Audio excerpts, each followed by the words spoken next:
right, well, good morning, everyone. How's everyone doing? Yeah? Yeah, good. Well, I'm actually Salvador, City Council for Ward 18, and I'm really pleased to be joining you this morning on the 36th territory. And I'm really pleased and excited to see some familiar faces in the audience. That's fantastic.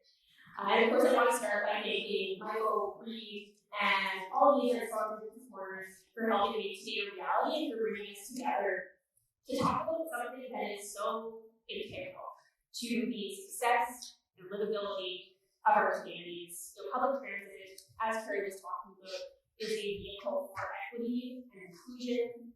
It's a vehicle for economic development and growth. And importantly, it's a vehicle for climate action. So Carrie, I just want to thank you for that fantastic presentation and for your tireless advocacy and leadership in our city to improve transit for all Edmontonians. Here, here. Absolutely.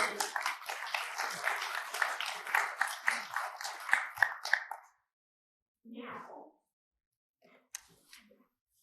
it is my distinct pleasure to welcome and introduce our next speaker, David Cooper.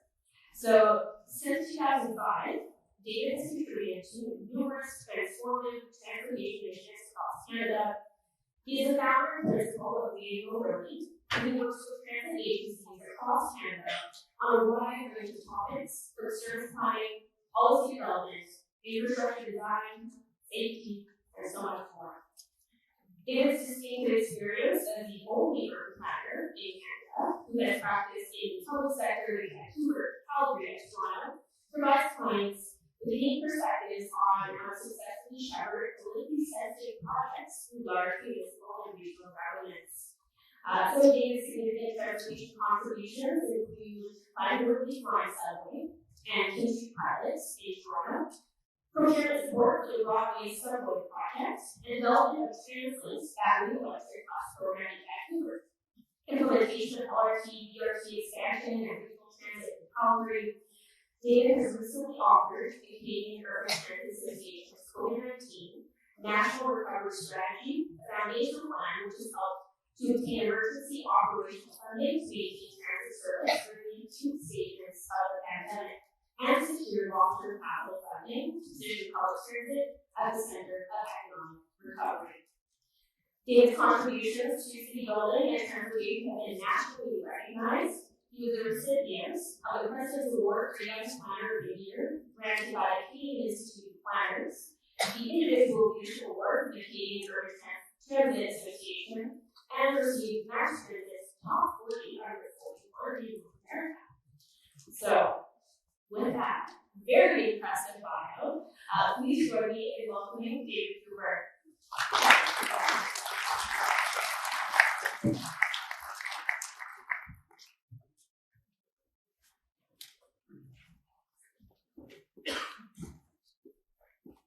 Thank you, Councillor Salvador, for the introduction. It's really nice to be with everyone here today.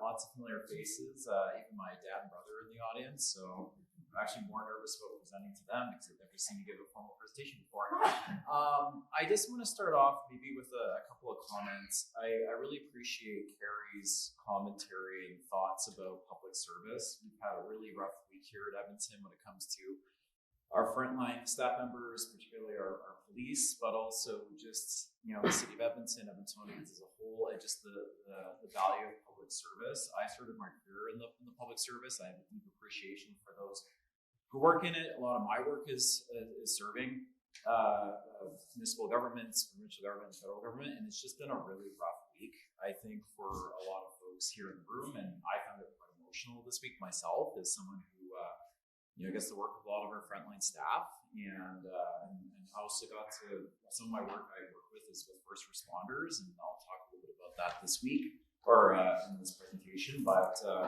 just really appreciate, the dedication of our public servants, especially in light of what has just occurred.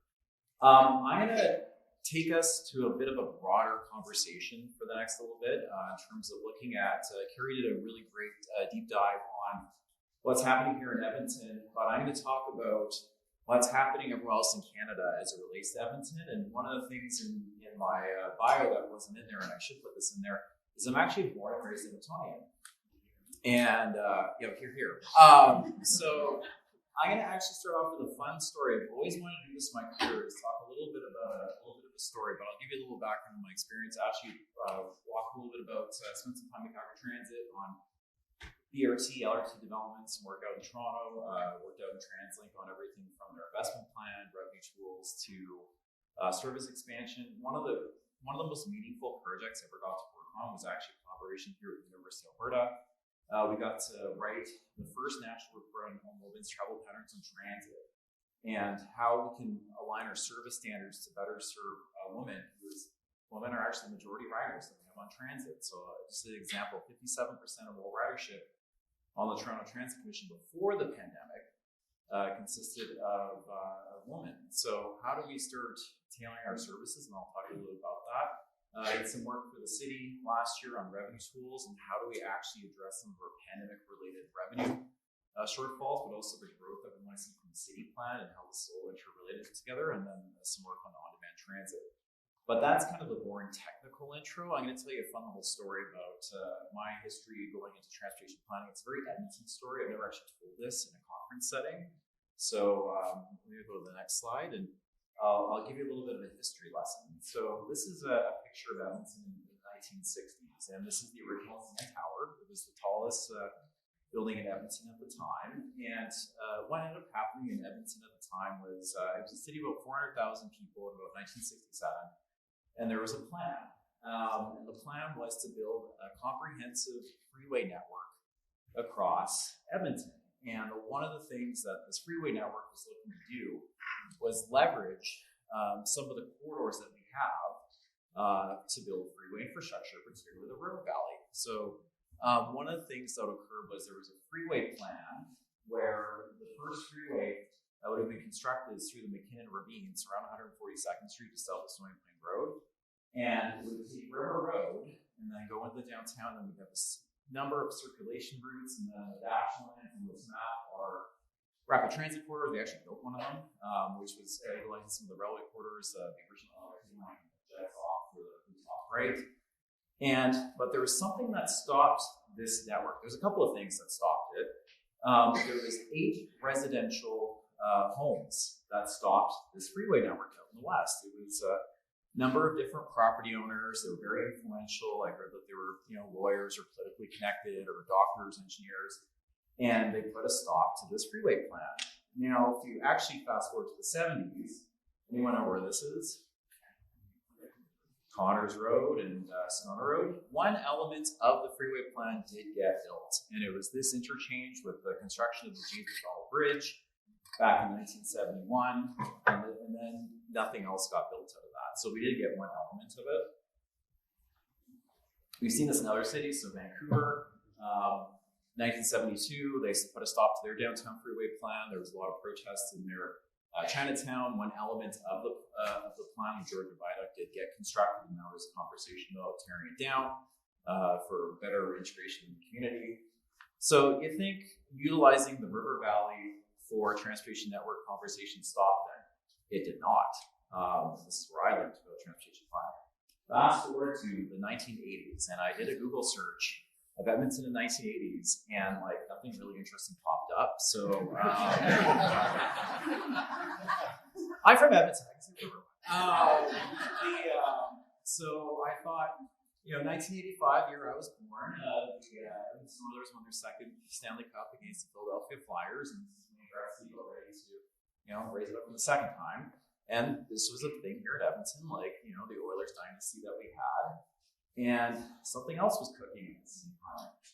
There was a plan, and this plan started to really shape around, I think, 1986. And there was a conversation between the provincial government and the city of Edmonton at the time.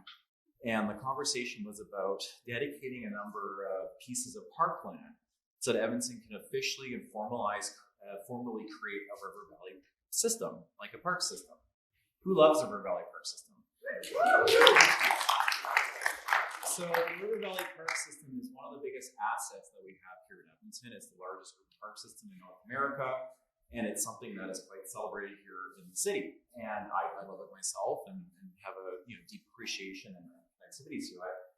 But the conversation of like transportation infrastructure in the River Valley started to come up. And part of the plan was to create a bike path, a multi-use trail system. As you can see, this fellow here is running on. So who uses those bike paths?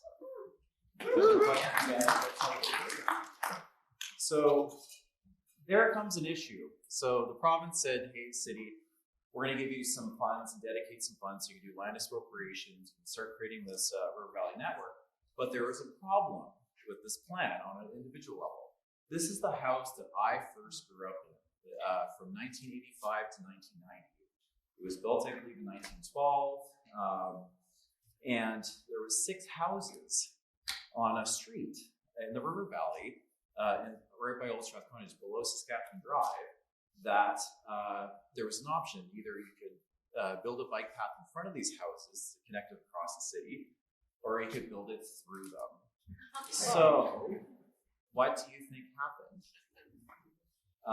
This is an aerial of the bike path. Let's see if I go from the top right, kind of do a little hook around that corner of the street. This is where my house was. So, 1960s, we didn't get a downtown freeway network because of 8 residents. In 1990, we got a citywide bikeway network at the expense of 6 residents. At the end of the day, I think there's deep public value of this. My family appreciates this system. We use it. We're supporters of it. We're not upset by it. But there's this one conversation I'll never forget with my mom about 10 years ago. And she called me one day when I was working at Toronto City Hall, and she's like, how do you get to work? And she never usually asked me these questions, so I was kind of surprised. She's like, how do you get to work every day? And I said, well, in the summer, I bike down the College Street bike lanes, and I go to Toronto City Hall. And she's like, you bike? And I said, yes. And thinking, like, people bike? Like, we have bicycles everywhere? And she's like, then she said to me, she's like, I don't like cyclists. We took my house. And I said to her on the phone, I'm like, unfortunately, that is a factual statement. So, when you're 5 years old and you're having these conversations where, you're with your family and obviously, the city treated my family quite well, and I'm very appreciative of that in this process. I started learning about transportation planning. At the same time, what ended up occurring was I got this interest in cities. Like, I knew people were involved in the shaping of our city, and I learned at a very young age about this. And I was really interested in trains and buses, and my parents got me an ETS route guide, and I learned how to read by watching Sesame Street, I'm not kidding, and the ETS frequency table. And there was no Route 4 at the time, so that was really scurry. But anyways, I would go to kindergarten, and I'd read this frequency table to my daycare class, and my teacher thought there was something very wrong with me. But it really kind of drove the conversation of really my interest in transit. And one of the things, like, this is a photo of me when I was like 6 or 7 at the Ferrier Transit Garage. My mom set up a tour of my own personalized transit garage tour. And there's a picture of me looking in the mirror. Either I'm really impressed that I'm driving a bus, or I'm really impressed that I had a full head of hair at the time. But I don't know. But what was really interesting is kind of seeing the systems nature and the impact of public transit in your community. And what ended up happening was, I'm thrilled to be here today for a personal reason, in the sense that when I grew up through school, people were like, why do you like cities? Like, why do you like buses and trains? Like, how come you don't like basketball or hockey or whatever? I had to look up who the Oilers won against in 85. I didn't know. I found out by copy and pasting that picture. There's another Edmonton part to the story, is that I took the bus every day for several years, and I took the old 6, which ran from downtown White Avenue south. It basically did all south side Edmonton, oddly, and it seemed. And there was an ad on the bus when I was 17, and the ad was like, "Hey, come to this Canadian Urban Transit Association Youth Summit." I was 17 at the time, in grade 12, and it said, "Apply. We have this 18-25-year-olds. We're going to talk transit." And I was like, what? There's people that talk about this? I'm like, I never knew these people existed. And I applied, and I got to go to this youth summit, which really started my career. And what's really exciting, we're actually having that event here at Edmonton this November for young professionals and students. and folks in the nonprofit. And I just remember like being so alone in my interest of transit. And I went to Carleton University for this conference, and I looked around this room with like 80 people, and I'm like, here's my people. They exist. They're dispersed across the country, but they exist. So I'm really appreciative of your time today being here to have this conversation, because frankly, growing up, I didn't think there would be a group of people that were actually that interested in transit. So, and I'll have a little bit of fun with you in terms of what's going on in trade. So kind of long form story on that, but I thought it'd be kind of a cool Edmonton story. So when you go through that river valley, just remember it goes through people's dining rooms. But it is something that deeply appreciate. I'm going to start off with talking about the pandemic. I know Carrie did talk about this, and I'll talk about kind of the role of the pandemic in transit because it's just more timely. This is a photo of a TransLink bus in Vancouver. I actually got invited to an event when they announced masks on transit and for their media event, and I had to put this mask on this bus. And I remember saying with their media team, I'm like, out of all the things in my career, I never thought I'd do this. But a lot of things happened during the pandemic that we're seeing a lot of carry-on components to. Like one is we had a substantial loss of ridership. We had a substantial loss of revenue.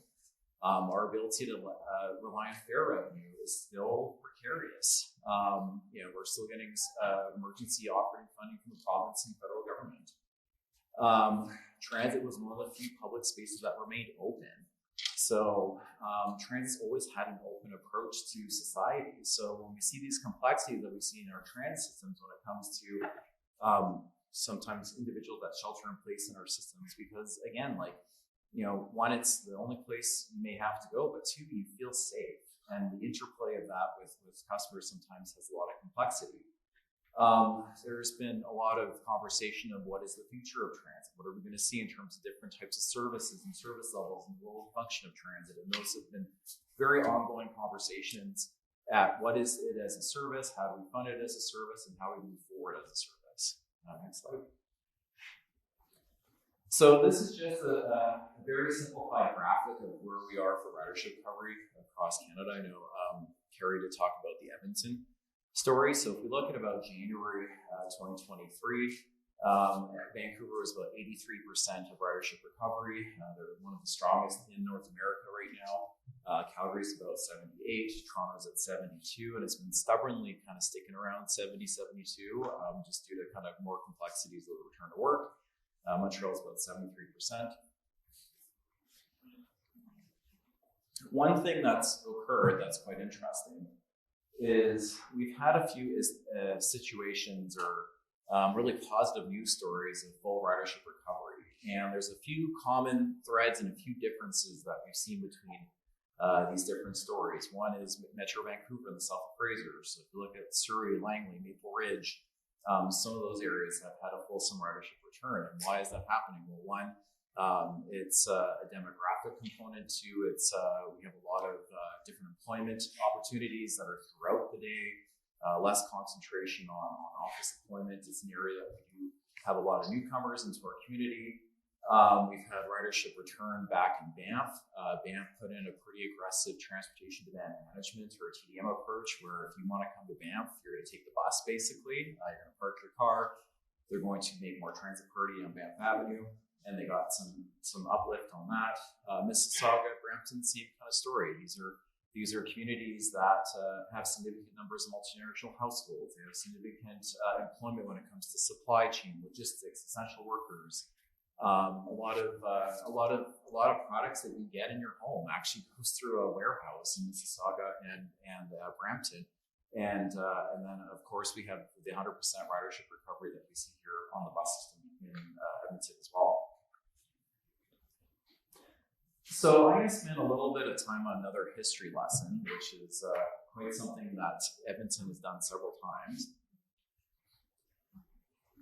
Is when I was a kid, I would collect bus schedules, and there's a green bin at the ETS table of old bus schedules for my collection that I want to get out of the basement. So if you want some souvenirs, there's lots from the 80s and 90s and 2000s. Please take them. There's also some T-shirts and coasters and some cool stuff in there. But What has happened 3 times in Edmonton, which we've not seen across the country, is a system redesign. There was a system redesign in the 1970s for the introduction of the LRT. This is an ad for the system redesign that went into service in June of 1997 from a program called Horizon 2000. The key reason of Horizon 2000 was that, one, there was not a lot of investment in transit operating hours at the time. It was pretty, static. And then also, there was significant issues with service reliability. If you look at a transit map of Edmonton, and I looked at one last week from the personal collection, and what ends up happening is we didn't have routes that would cross the entire city. There was one bus route, I kid you not, that would go from Belvedere LRT station, Londonderry Mall, 82nd Street, U of A, and then down to Riverbend. And I'm like, obviously someone would not ride the entire route unless you're a big transit nerd. But this is what was causing all of the issues. There were several routes that were going across town where it was probably operational reasons of scheduling that kept them together, but then the longer the route, the harder it is to maintain in terms of service reliability. So we saw a significant system redesign through a significant public consultation process and a new system. One thing that was consistent, which I found interesting, is if you look at a transit map from the 50s, the 60s, the 70s, the 80s, the 90s, the 2000s, and also from the new Bus Network Redesign, one route survives every single time. It just won't stop, and it's the 5.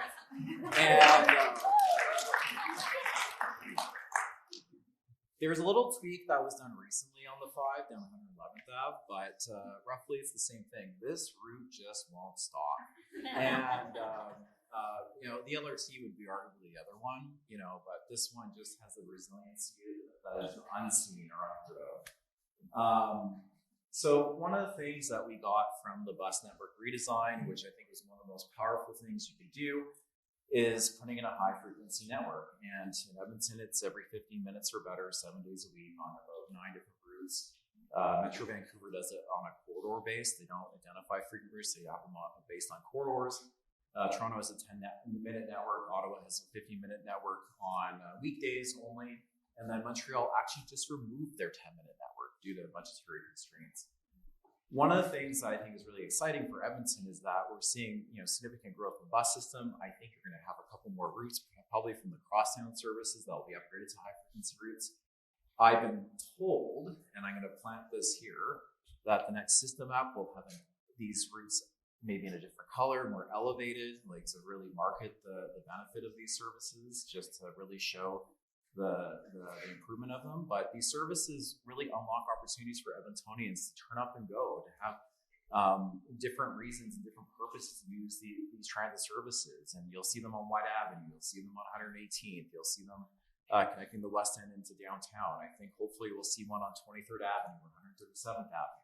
If you've been on the 56 from Mill Woods to Century Park, you were packed. So I'm really hoping that we will get to see things like that at some point. But it is something that agencies don't do a lot because it's really expensive, or to re-optimize these hours, which was done here, is a very challenging and complex endeavor at times. So I'd like to give kudos to Edmonton for upgrading into that network that provides a lot of opportunity for people to take transit day and night, really, 7 days a week. One of the things that I'm excited about as well in the budget is just the improvement of off-peak transit. When we look at customers that have low-wage jobs, we look at customers that have caregiving responsibilities, we look at customers that don't have a traditional 9 to 5. This is a transformative investment that will forever improve transit for you every day. And it's something where we're seeing different changing travel patterns across the country. We're seeing different ways that people use public transit. We're seeing the downloading of the peaks into more of a spreading throughout the day, and having those opportunities and those investments for off-peak service, I think, is one of the best things you can do, and something that I'm very happy to see Edmonton move forward on. One of the things that I referenced at the beginning of this conversation today is that there was a project that I was part of with Dr. Emily Grise from the University of Alberta. If you ever have a chance to meet Emily, fantastic colleague. And we looked at some of the policy outcomes when it comes to transit service for women. And when we look at the research and speaking with our transit agencies, there's a few things that are coming to the top. We're going to do a little bit more data analysis work on this in the next year or two. is that women tend to take transit more in the off-peak. They're a majority rider. There's more localized trips. There's a higher frequency of trips. And really the peak period of women taking public transit is, sometimes in the afternoon, sometimes could be in the early evening, not when you have your traditional peak period service. And having these investments in the off-peak will have transformative outcomes from an equity perspective when we have those service investments come online. One of the things that is an emerging body of work in the transit space across the country is how do we tie more of an equity lens into the conversation on service planning and investment. This is a photo of the equity seeking communities assessment that ETS did recently, I believe a few months ago, and I layered in the BRT network on top of it. And how do we ensure that we have connectivity of our transit services to differing components of our differing members of our society so they can have that fulsome access to transit all the time? We don't have in the country a standardized way of assessing equity. Sometimes you will do it through a gender-based analysis plus component. Sometimes some transit agencies in Ontario will align it to what they call neighborhood improvement areas.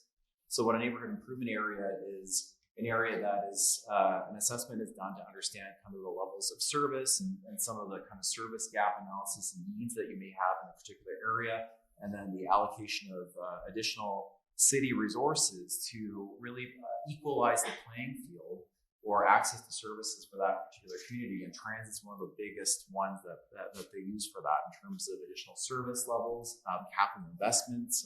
The Finch West LRT in Toronto is a really good example of that. That entire line was really predicated on connecting several neighborhood improvement areas to transit, because one of the big challenges in terms of getting employment opportunities or education attainment or access to services was really transit.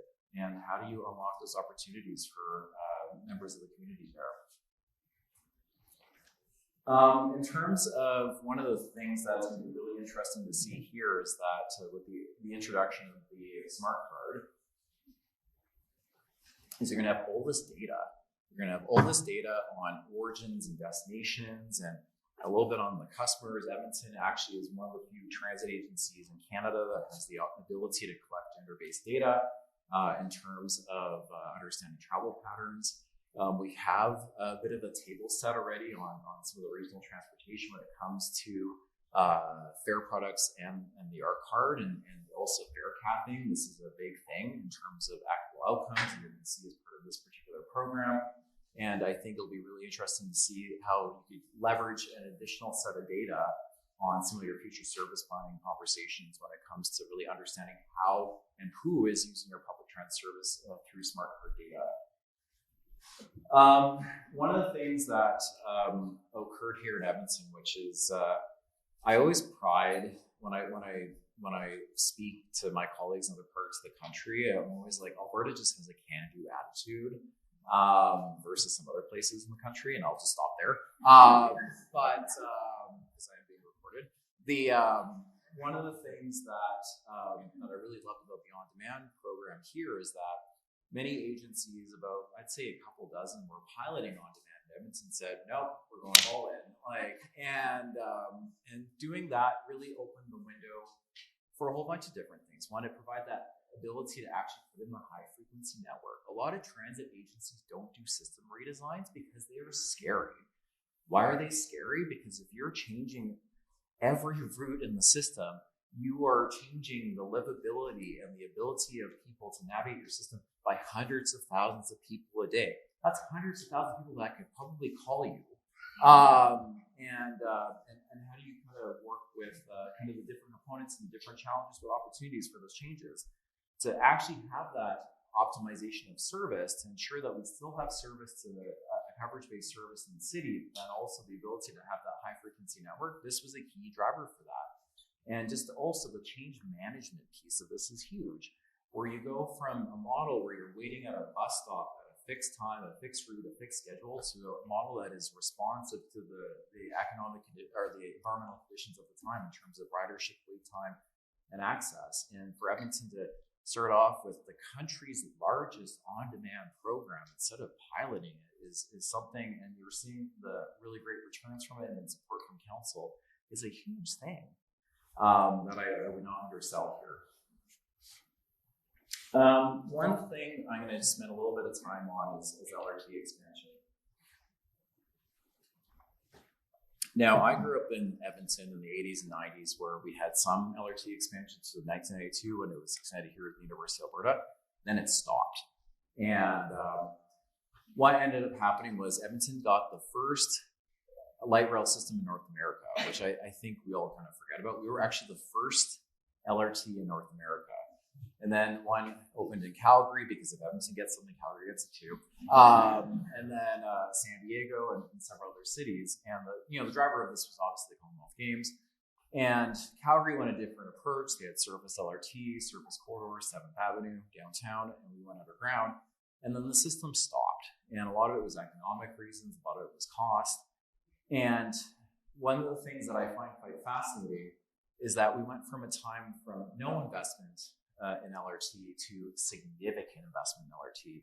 And one of the things that I just love seeing here in Edmonton, and this is the Holyrood stop in Councillor Salvador's ward, the cross behind a little bit of a fence to get this picture, but there's no train there. I'll leave it there. There will be one soon. One of the cool things that we will have, which is something I would have never thought in my wildest dreams as someone who grew up in Edmonton, is we're going to have one station that has 3 LRT lines coming out of it. That is big city stuff. Never in my wildest dreams I would have ever thought we would have had like a centralized spot where we could go several parts of the city from one spot. And I think that will be a transformative investment in our downtown core. When that Valley Line opens, I think it's going to help turn a page on what's happening in our downtown. It is an area that we do require priority and investment, and it's a place of civic pride. If you have a healthy heart, you have a healthy body. And I'm a firm believer downtown. My first summer job was actually with the Downtown Business Association. They didn't ask me to say that, but that is very true. So I think having people gravitate to our downtown through our LRT system will be a huge game changer, not just for transit, but I think for the core of our city. One of the other things that'll be very interesting to see, and I've had several reporters ask me about this, is how do you feel about the Valley Line in terms of what is it going to do for the city? And I think it'll be very interesting to see how Edmontonians respond to the Valley Line when it goes into service. We have a system that right now is high floor LRT. We have significantly sized stations. We have a lot of infrastructure, but to have a system that is very permeable, that you can turn up and go, I think will be very powerful. I think the land use changes we're going to see along this line when it opens is going to be significant. We're going to see we're going to see a mid-rise city for the first time across city, and having those opportunities to have different lifestyle choices of how we get around, have different lifestyle choices of where we live, and how we function within our city is going to be a significant part of this line, especially when it's running at its full 27 kilometers. And I look forward to, whenever it's announced and that day, I will be on that train that first day. I'm so excited to go on it. But it is something that I think will forever change the city. And I think, sometimes people do get bogged down with like delays and sometimes kind of the issues of it. But I think it'll be one of those things, and we say this about the Canada Line in Vancouver, you can't imagine your life without it after it opens. And I think you're totally going to get that here in Edmonton. So if we look at rapid transit expansion across Canada, this is something where Edmonton's number was 0 for such a long time. And if we look across the country, and this is for projects that it was kind of hard to actually make this slide because, what do you determine as under construction? Valley Line to me is still under construction, so it's open. So southeast portion is part of that calculation. But if we look at Calgary's doing a lot of prep work for the Green Line LRT down there. If we're looking at Toronto, those are active construction kilometers. We're pretty good in the pack in terms of the amount of rapid transit investment that we're seeing in Canada right now, and really moving forward on those investments. Another thing that's occurring is really moving towards a low carbon fleet. Edmonton is tied for the largest battery electric bus fleet in the country. I don't think anyone knows that outside of really fleet. And just to have that really diving into seeing what this technology can do. It's complicated, buying new technology where you have to reorient your shop floor, you have to put in new charging infrastructure, you have to put in rewrite schedules based on the vehicle specification is not an easy thing. And to have that opportunity to do that in a cold weather climate, that's a huge driver of what we'll see of the performance of these vehicles. I think will be quite something. Vancouver does have 262 trolley buses. My grandfather used to drive trolleys in Vancouver for several decades. But this is more so on the battery electric side. I think what I'm going to do is the next part of this is really teeing up the safety conversation, just be upfront. And I think Carrie had some pretty heartfelt comments on that. And I'm going to do something very similar of really having a pretty upfront, frank conversation on safety in the next section, because I think it is something that is on top of mind of a lot of folks and a lot of complexity of it. And what we're seeing on transit is a couple of things. So when you decide to make a trip, it doesn't matter if you make a trip in a car, you make a trip on a bike or a trip on transit, you start deciding a number of different factors. The first one is you look, how long is it going to take you to get from point A to B on that mode? The second part is how much is that going to cost? So in transit's case, the transit fare, gasoline, bike maintenance, cost for walking, good pair of shoes. Then you look at the convenience. Is it something where on transit you have to transfer? Is there something where it's easy to navigate? Or is it something that when you're driving, is there a logical path where you need to go? And then you look at comfort.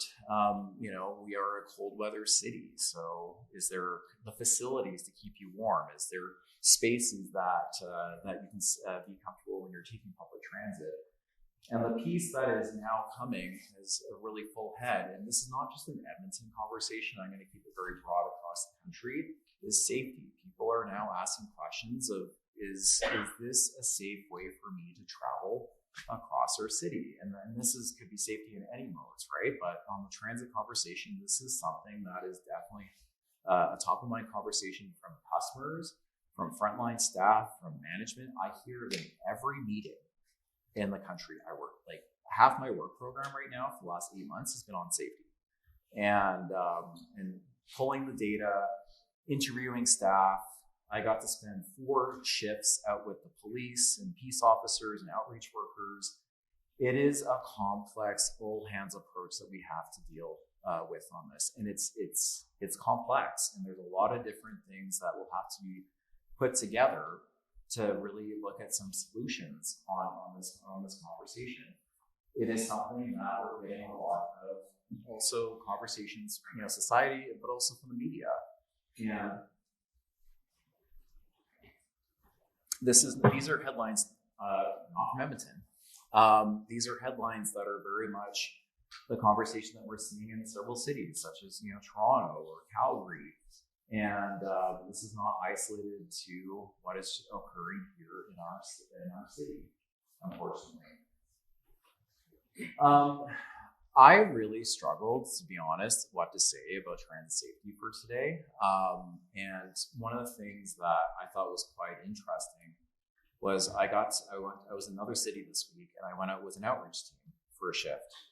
And I was in a van. We went to several transit stations. We met with several different folks. And these are also a lot of the staff I've met before in different environments and looking at all the components. And what was asked me point blank, I thought was quite interesting.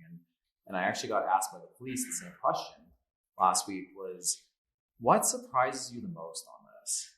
As someone who's kind of come from the transit environment and someone that is now working a bit in the space because it is something that's impacting public transit. And I said, well, to be honest, there's a few things that really surprised me. And these are things that surprise me, but things that I think are part of the solution is, one, how destructive opioids are to people. It destroys your life. Like the amount of addiction and the pathway to addiction and the complexities that come with that and just the harm that occurs is significant. I think some of the systemic disinvestment we've had in certain services when it comes to mental health, when it comes to housing. If you want to solve, from my perspective, diving deep on this conversation is that it's an all hands on approach. It's a community services approach. It's a city administration approach. There's going to be approaches when it comes to our police officers, our police services. This is something where we all have to come together on this.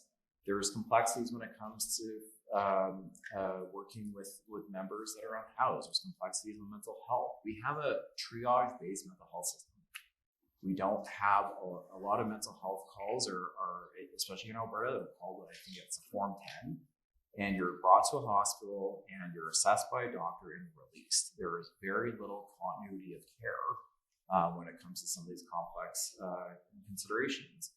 There is a criminal element that is also occurring on public transit that we're seeing across the city. Some of these violent crimes are criminal incidents, and there are pieces where there will be a community services approach. It's a number of complexities I talked about, but there will also have to be a bit of an enforcement approach too, and it's not going to be easy. And it's something that it's going to. Sometimes I worry that sometimes things are too big for government. If you want to address what's happening on transit, you're going to have to address housing. You're going to have to address mental health. You're going to have to address harm reduction, recovery, and all the different components on substance use. Moving forward, a couple of things that are also top of mind, I think we're going to see some interesting strides from Edmonton on is Edmonton has a brand new city plan. I'm really excited about it. It's probably one of the most attractive looking planning documents you'll ever see. And if you go read an official plan from the city, you'll see why. But one of the things that is very deep in the city plan is really connecting our cities across corridors and across nodes. And you'll see a lot of our high frequency transit services are really oriented towards connecting key parts of our city. You'll see the bus rapid transit network as part of the mass transit study as part of this. One of the things that we need to look at too is that there's all these different investments that are required to get us to 1.25 million. If you look at transit, some of the estimates that you need about 250 more buses. ETS needs a garage. One of the most challenging things to get funding for are transit garages. And the reason why is because the public never sees them. They're not something that you cut a ribbon to a garage, but the public will never see unless you throw open the doors one day, once a year to show the public. But you need those facilities because they're core critical facilities to run service. 250 buses, that's another $100 million in operating.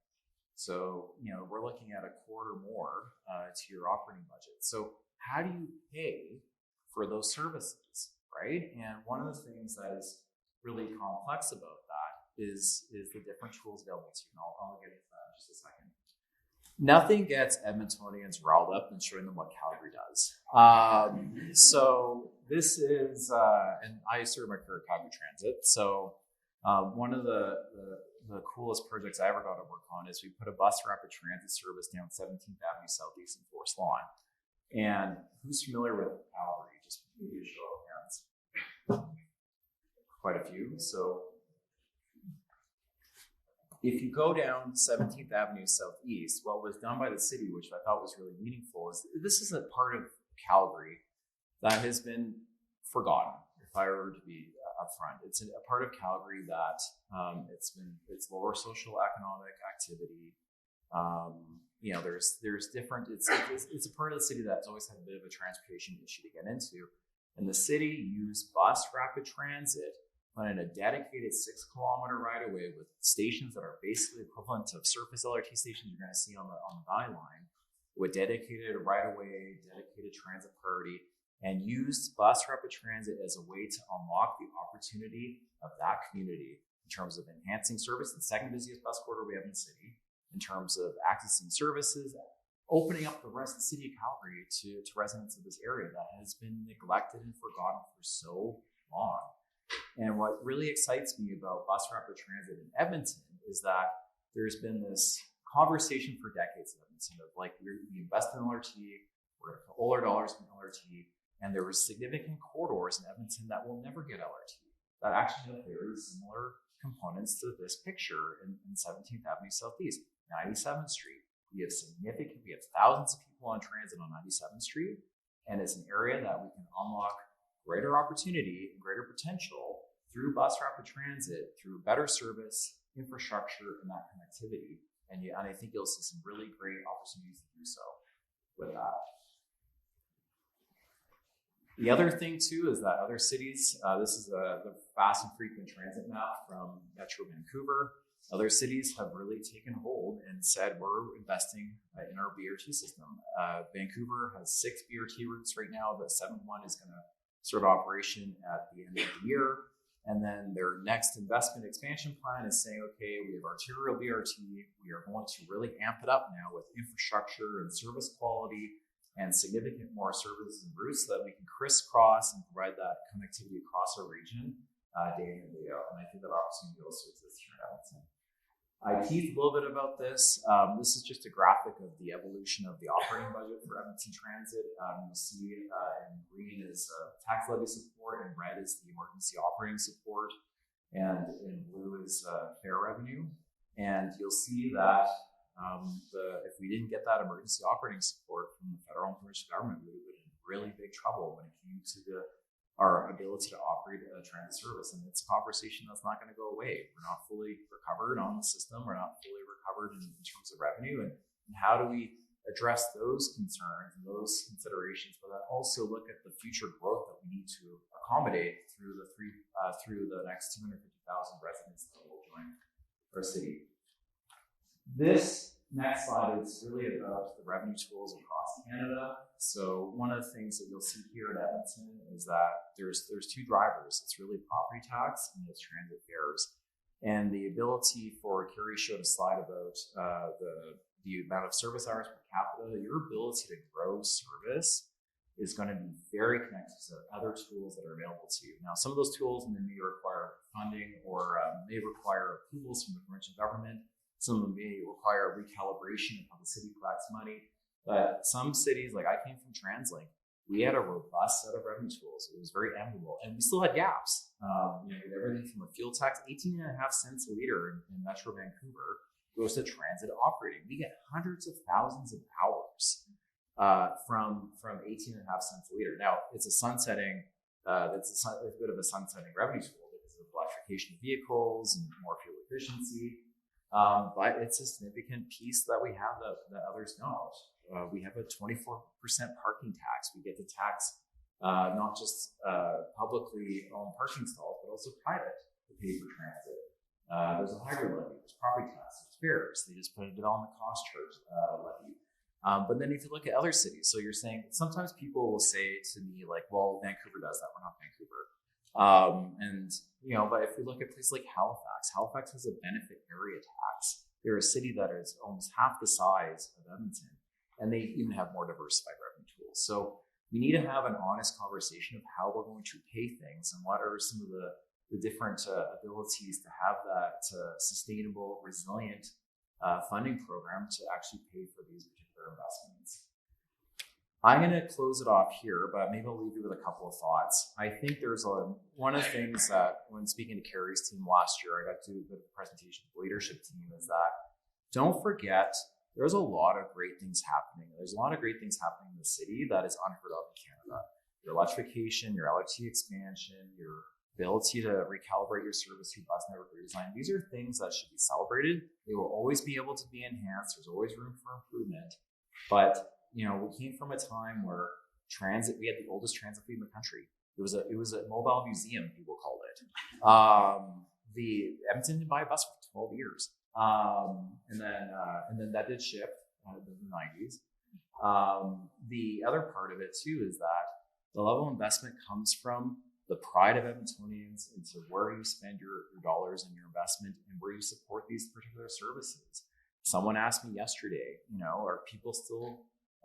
people still want LRT expansion even though there's a safety conversation going on? And I said, yes. I have not heard anywhere in Canada people saying we should put the brakes to bettering our transit system because of one complexity that we have right now. There's a lot of things we need to do together, especially on the safety conversation, but there's a lot of room for a lot of pride that's happening here at Edmonton that is unseen and unheard of across Canada. And with that, I will turn over to Councillor Salvador for the Q&A.